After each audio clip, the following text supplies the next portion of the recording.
To understand how we get energy the way we do, we must get into the topic of cellular respiration. In this video, we will talk in a broad sense about how cellular respiration occurs in humans.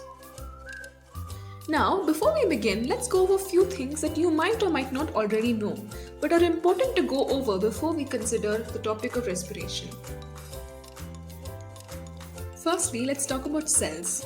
So all living beings are made out of cells, which are famously known as the basic unit of life.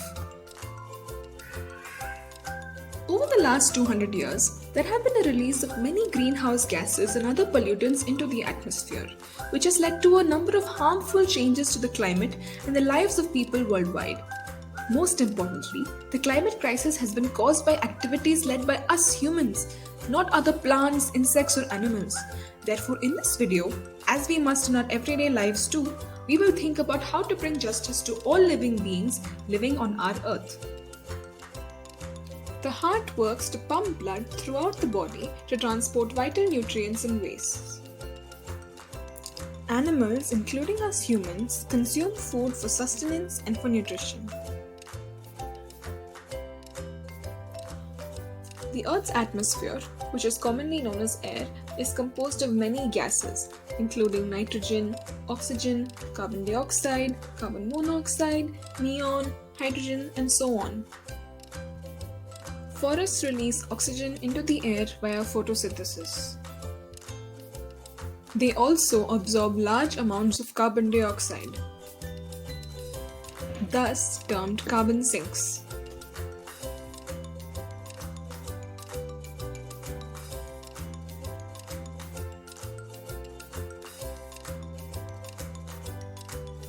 Breathing.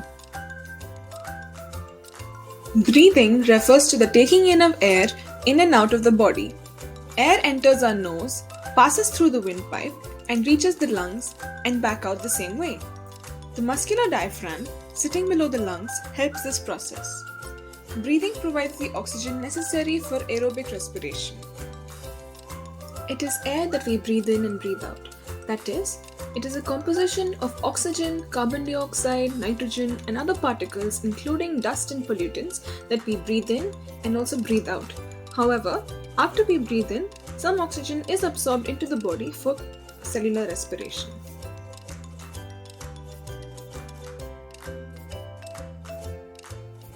Mechanized factory systems came about in large numbers in Great Britain during the Industrial Revolution in the early 1800s. Today, factories are commonplace in our world. The common worldview is that animals and plants exist to serve humans, and so humans often turn a blind eye to the everyday suffering of other species. An eco-justice approach, on the other hand, criticizes this worldview and suggests that we hold it a moral principle to maintain ecological sustainability rather than selfishly focusing on development of human society. Food. See those honeybees flying around? We need them if we want to eat most of what we call food. Can you guess why? Honeybees visit different crops collecting nectar from flowers. As a species, the little visits help pollinate billions of crops that are a part of various food chains, including ours. If honeybees went extinct, humans would be at risk of losing many crops and animals that we consume as food.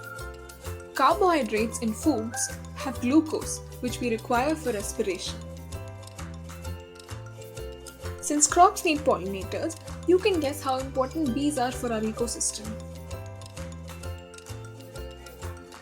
Circulation. Now that we know how oxygen and glucose enters our bodies, let's talk about what happens after it does. The heart pumps blood throughout our body.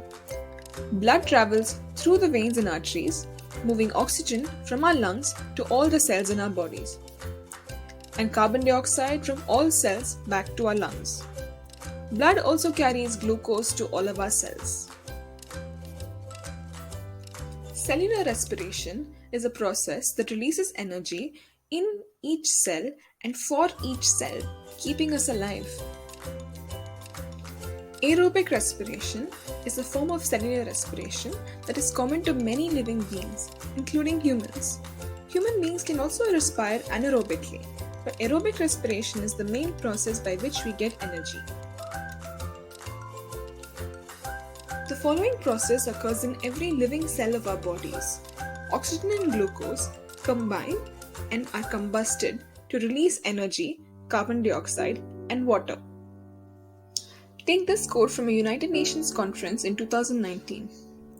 Despite years of talk, global emissions are reaching record high levels and showing no signs of peaking. The concentration of carbon dioxide in our atmosphere is the highest it has been in 3 million years.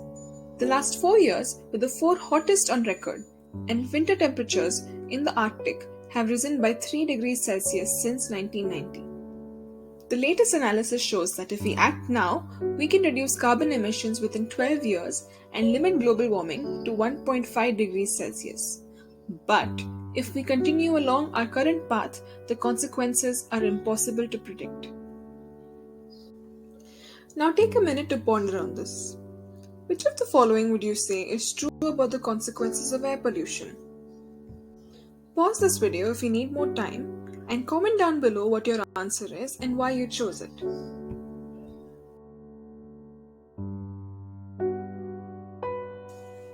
Now here's another question. The ice caps are melting and coastlines are disappearing. Can humans live underwater if the need arises? Why or why not? Comment down below your answer.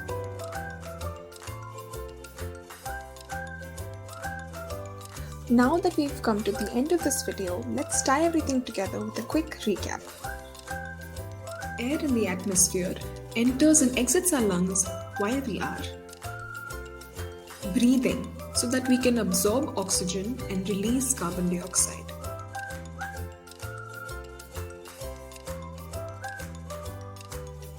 Food that we eat and digest.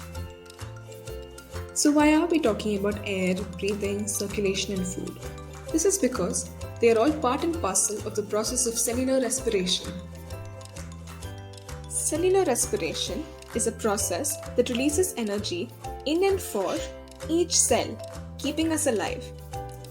In aerobic respiration, glucose and oxygen get combusted to release energy, carbon dioxide, and water. Thanks for watching and hope you enjoyed this video. I hope you were able to learn something about cellular respiration as much as I did while making this video. Share with friends, teachers, and others who like to discuss the nature of life and society, science, and what is right and wrong for us and our world.